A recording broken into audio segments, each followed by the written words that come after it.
Most people lose tens of thousands in salary negotiations not because they ask for too little, but because they ask the wrong way. 73% of negotiations end with whatever number HR put on the table first. The person walks away feeling lucky they got anything at all. Meanwhile, someone else doing the exact same job with the exact same experience just got 25% more.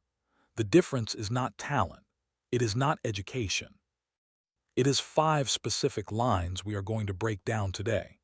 By the end of this video, you will know exactly what to say, when to say it, and how to immediately change the outcome of your next conversation. Let me show you the difference between how a junior negotiates and how a senior does. A junior walks in and says, "Do you think there is any way I could get a raise?"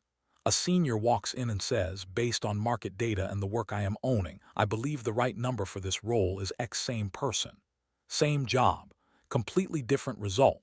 Juniors ask permission. They make negotiation about emotion, about luck, about what the company is willing to do. Seniors present a business case.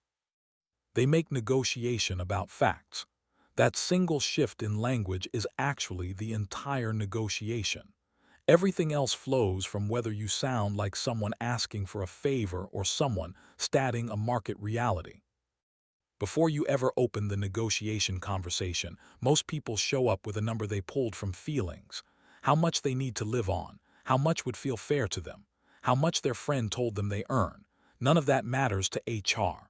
Before you sit down, you need 3 specific things. 1. The actual market range for your exact role at companies you could realistically join. 2. A list of measurable wins from the last 12 months.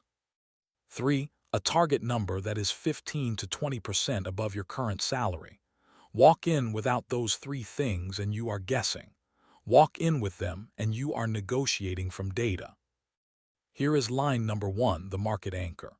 Say this word for word. Based on roles similar to mine at companies like X, Y, and Z, the market range is between A and B. I would like to discuss bringing my compensation in line with that. Notice what this does. It is not emotional. It is not entitled. It does not sound like you are asking for special treatment. You are treating salary as a market reality, not a favor. The company cannot disagree with market data. They can only respond to it. You have just changed the frame from what they want to give you to what the market actually pays. That is the entire first move of a senior negotiator. Once you have anchored with the market data, you do not stop there. You build the case for why you specifically deserve this number. Say this: in the last 12 months I have done A, B, and C, which has resulted in X measurable outcome. I want to make sure my compensation reflects the value I am bringing. Notice what happens here. This works because it is actually impossible for a manager to argue with their own numbers. You are not asking for a raise out of nowhere. You are reminding them why they should already want to give you one. You are taking ownership of wins they already know about but maybe have not connected to compensation. The business case is the second anchor that locks in your position. Line number 3 is the hardest skill in all of salary negotiation, and it is this: after you state your number, shut up. Silence. This is where most people fail. The silence feels uncomfortable, so they fill it with apologies, with justifications, with hedging. I think that is fair, but I understand if it is not possible. They soften their own ask before the company has even responded to it. Senior negotiators ask their question and then sit in the silence. Whoever speaks first loses. If they push back, you respond. But you do not preempt their pushback by talking yourself down before they have even said anything. The silence is your leverage. Do not give it away. Line number 4 is the give them an out. This is the move that separates average negotiators from senior ones. If they cannot move on base salary, do not walk away yet. Say this: I understand base may be capped for this cycle. Can we discuss equity, bonus structure, or a defined path to the next salary band in 6 months? This is the move that juniors never make. You give the company a way to say yes to something. Most negotiations that fail on base salary could have actually succeeded on total compensation. They never even asked. You just did.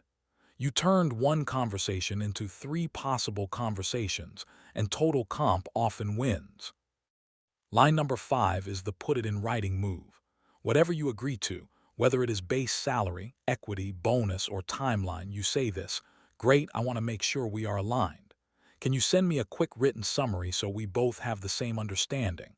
This is the move that protects you from the most common scam in salary negotiations: the verbal agreement that mysteriously changes by the time the paperwork comes through. Suddenly, the number is lower. The equity vests differently. The timeline is vague. Putting the agreement in writing is not pushy. It is not aggressive. It is professional. It is exactly what senior people do. Now let me tell you what not to say. There are 5 phrases that instantly tank a salary conversation. Do not say, "I need more money."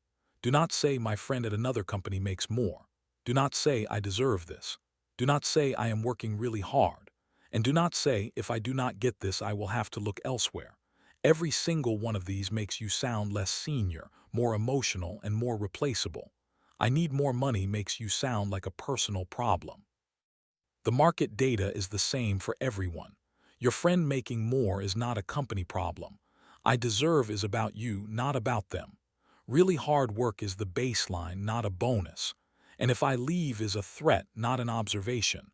Cut all 5 of these phrases. Replace them with data and business case. So the company says no. The junior response is to thank them and leave defeated. The senior response sounds like this: "I appreciate the feedback.